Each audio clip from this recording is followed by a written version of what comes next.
Now, I know Netflix has been killing it with the true crimes and murder mystery documentaries here. But Peacock, Peacock has just entered the chat. Folks, let's jump into the review of the new docuseries, Casey Anthony, Where the Truth Lies.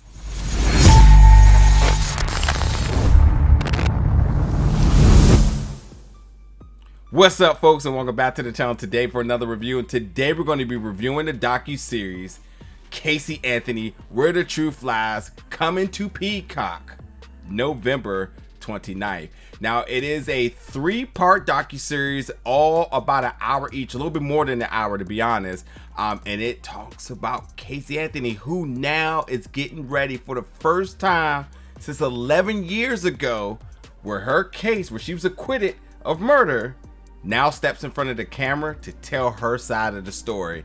And this alone is just shocking, because you just, what do you expect? And like, granted, a lot of what people think about and know about Casey Anthony is really molded behind social media, because this was the second most, at the time, this was the second most watched case outside of O.J. Simpson. Obviously some other things have come since then, but like, this was that high profile, and this was really during the era of when Twitter was just getting booming. So like, you know, you had the legal and the justice stuff kind of happening, but you also had the social media public court of opinion that was also running a number on things as well too. But if you had not ever heard of Casey Anthony at the time was accused of killing her daughter, her 3-year-old daughter, Kaylee, and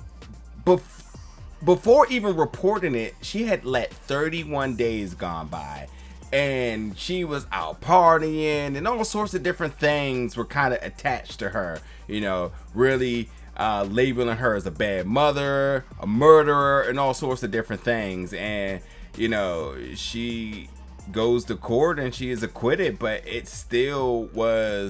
never changed. She was always guilty by the public court of social media and by the justice system. A lot of folks still thought that, even though that she was acquitted of it, that they really did thought that, you know, she had killed their daughter. Because I mean, who would, you know, let their daughter go missing and not report it for 30 something days, you know? And granted, like, it is just, it's a very heartbreaking story. You know, her daughter is the cutest little girl in the pictures they show, and you just can't help but to look and say, like, who would do something to her?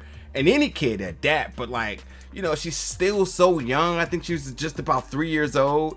And while, you know, her parents have done documentaries and whatnot, this is the first time that Casey gets in front of the camera to really tell her side of the story. So this is definitely a never before seen footage, interview, testimony, all that sorts of different things. And I gotta be honest, man, I was at the edge of my seat the entire time. I mean, I gotta say, by every episode, I was being yanked in all different directions here, about, you know, my thoughts about Casey, my thoughts about, you know, ultimately what happened to her daughter, my thoughts that I initially had that had some point changed, a bunch of different things. And even as an adult now, just, you know, kind of reflecting back to my thoughts about when I first seen this case, and now it's a lot to process.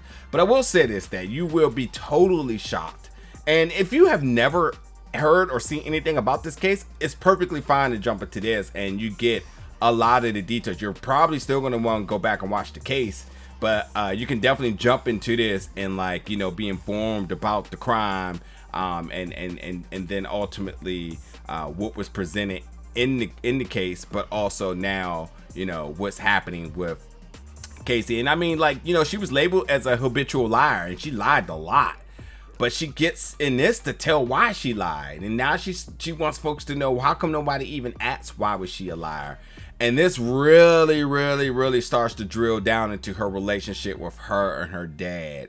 And I gotta say, like, by the third episode, I was just completely disgusted. I was angry. and all sorts of emotions, you know, because at the end of the day, regardless of the relationship between Casey and her father George, a young lady was killed, and she has so much more life to live, and it's a sad crime. And still trying to get answers and still trying to fill in the gaps here. It's really a lot to process in this. But it's I'm telling you, like, Casey steps in front of the camera and a couple of different parts, because you can tell where she was kind of filming one day and then another day she was filming and whatnot. And I just, like, you know, I don't want to give too much away, but her doing this in the first place without no creative control, I was absolutely on board to see where this was going to go, and it really took me in a direction I had no clue it would. And in terms of, like, never before seen footage besides Casey, they actually show her daughter's funeral, which there is something in this funeral that is the most shocking thing I have ever seen, shall I say heard. And it's going to be a little bit rough to watch, especially anybody who's a parent. It's going to be really rough to watch, and at the end of the day, I think by watching this, it will certainly shed more insight in terms of what you may feel happened to her daughter. I certainly have my thoughts upon watching this. I actually had thoughts before watching this. I had thoughts by watching the first episode, but by the time I finished the 3, I had a completely different perspective about what I think went on. And you know, you're getting testimonies from a lot of different folks. A lot of different folks are involved with this docuseries, and it's really going to be eye-opening. This was really good, really good. And again, you know, I know Netflix has been killing it with their true crime stuff, but yeah, Peacock has entered the chat, and this one is shocking. Shocking, if that's even the word to use here. It's just incredible, the events being recounted and kind of forming a timeline, and the negligence amongst Casey, amongst her dad, some other egotistical / narcissistic things. There's a lot, man, and I don't know. But yeah, you know, she went to court for murder, and it was going to be put on the death penalty. And as I said, she was acquitted. And, you know, now, you know, this really in-depth view, and sort of still, investigation kind of going on here. You're just not going to be ready. You're really not going to be ready. So yeah, you got to check it out. Casey Anthony, Where the Truth Lies, coming to Peacock November 29th. It's 3 parts, folks. Get ready. It's a wild one. And when you check it out, jump in the comments and let me know your thoughts about it. But as always, stay tuned for more reviews very soon.